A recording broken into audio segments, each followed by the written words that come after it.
I can't take it, man. Look, before I start the video, I just want to say I'm not like socially awkward or I'm not inexperienced, unfortunately, and I'm nothing of the sort. But for some reason, when I watch this stupid ass like romance anime, damn man, my heart can't take it. But anyway, let's get this shit started. We've all heard it before. If you want to date successfully, you gotta be this way, you gotta be that way. Oh, don't give her too much attention. Oh, make sure you give her enough attention. Oh, play it cool, play it this way, play it that way. There is no playbook in romance. I have a complaint about the modern way of dating, about rushing things, about going too fast, about not having real love, as we construct more and more clever little methods for attraction and of the sort. As we think, okay, we gotta, as we, plot and disguise ourselves behind masks, and we're not real ourselves. Like it's fine to be embarrassed every now and then. It's fine to say something cute. It's fine to not have to, make sure she catches you mewing and make sure that you are speaking with a deep voice. Otherwise, like, bro, no. If you're having a hard time being yourself, that's obviously one thing. But in love in the first place, when has anybody in love with somebody else ever been able to be perfectly composed? Perhaps the most stoic of men, but nowadays, no. And in any case, isn't that the fun of it? Isn't feeling nervous when you accidentally touch hands or when you make eye contact after something special happened, or like, bro, as a little context, Kimi ni Todoke, By Your Side, I think is what that means. It's an anime about a girl that was on social and starts to get friends and she gets a boyfriend eventually.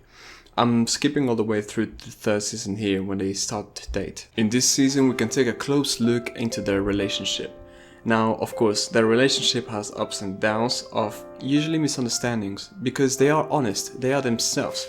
They are not plotting or wearing a mask. So most of the relationships in the modern world will fail because, oh, she's cheating me with this person, she or he is going out with this girl, and then trust issues come along, trust issues because you weren't honest in the first place, or other insecurities which come from projections of our own way of being. For example, oh, what if they are hiding things from me because I am hiding things from them, right? We develop our own problems, we already know this, but we are our own worst enemies. We sabotage and self-destruct our relationships, our friendships, our own minds. But I'm not going to go too far off theme and I'm going to stay in relationships and love. What's so powerful about this couple is that they are honest, and there's things of course that they are not saying, like for example, I want to kiss you, but that's just because they're embarrassed. They're not hiding things like, oh, I'm worried that they're gonna find out about my addiction to video games or something like that, right? About something that you want to hide about yourself. They are hiding feelings to not be too much towards the other person, right? Out of love, not out of fear of being left by them. And then they struggle to communicate, but again, in a different way from the normal couples. Not because they have things that they are hiding or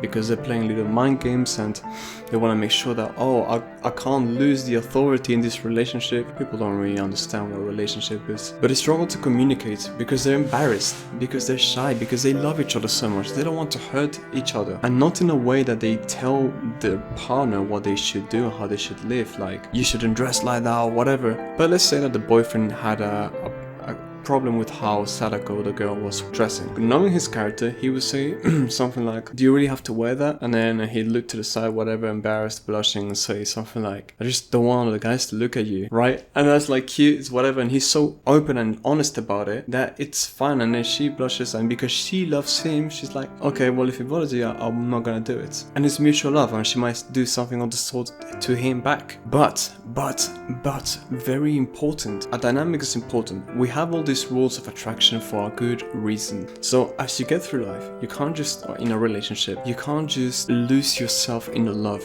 You gotta keep yourself grounded to an extent. You can't be ridiculous and neglect your own things that made you you, meaning the person that they fell in love with. And I've made this mistake myself where I got so lost in the relationship in the past that I started going through gym less. I started not studying as much. I started blue. And I changed a little bit from the person that they actually fell in love with. However, I do not agree with the whole preaching of be the same person that they fell in love with. I think that's stupid. Like, if you go towards the right direction, if you continue to go up, so you continue to become a better person, that's never going to be a problem.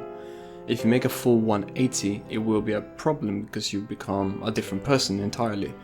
If you revert and start going back and you, I don't know, gain weight or become more antisocial, this and that, then that's also bad, because you will be going beneath the standard of this person that had fallen in love with you. So this beautiful couple, though they are very much in love and still getting used to each other, they remain polarizing to one another. So the girl still behaves in a cute way. She still like waters the flowers, which is something that was very attractive to the guy.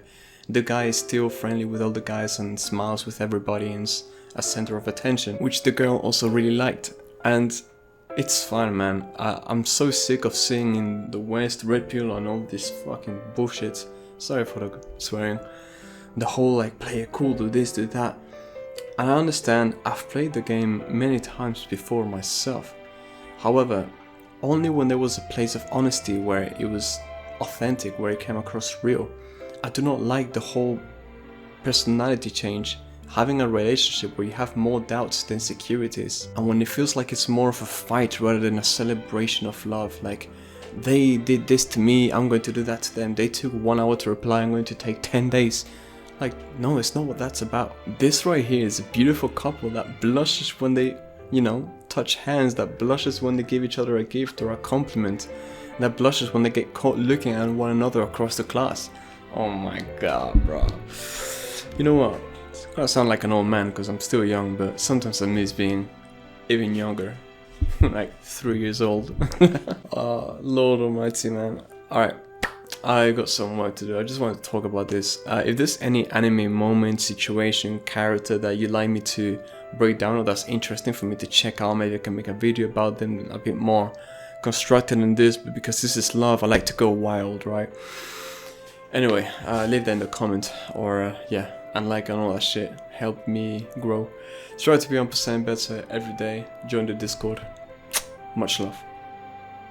Quick reminder to fix your posture and take deep breaths into your diaphragm from your nose.